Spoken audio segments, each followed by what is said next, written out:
The story you're about to hear is true. So I'll tell you about my trip to Tanzania. The thing which sticks with me, we went to visit this orphanage. It's kids there who've been orphaned mostly as a result of the HIV/AIDS virus. It's a horrible illness. We were there for a week. You're not going to change these people's lives, but try and do something for them, which will maybe make things better for them, maybe play with them, maybe help them with an odd job or something like that. So we arrived, we started fixing up like some little tables in their classroom and made them some goalposts so they could play football because they love football. Now we knew that before we went.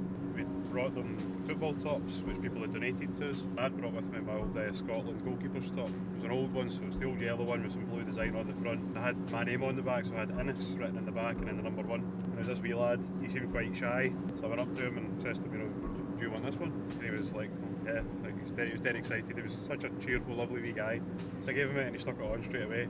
And he seemed quite happy with it. As it turned out, this wee lad, he was quite ill, basically.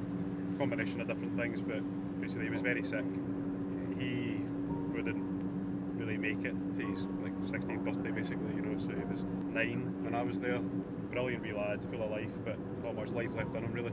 Played football with them and stuff. It was great. It was such a brilliant experience. Most of them were better at football than I was. At the end of the week, they wanted to put on a dinner for us. Their way of saying, thanks for coming and visiting us.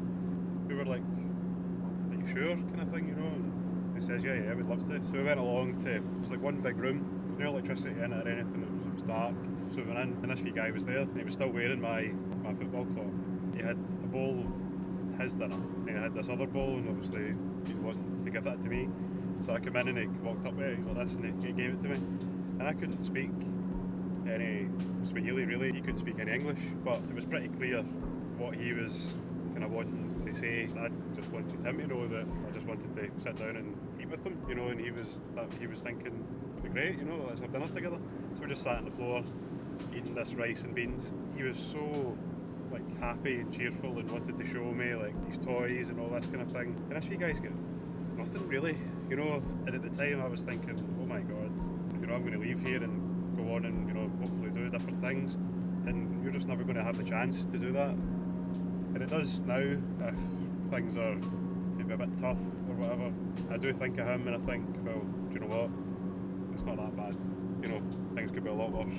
And I think maybe you can't change the world, but maybe if you can just do just one little thing that might make just one person's life better, maybe even just for a short time, maybe that's enough.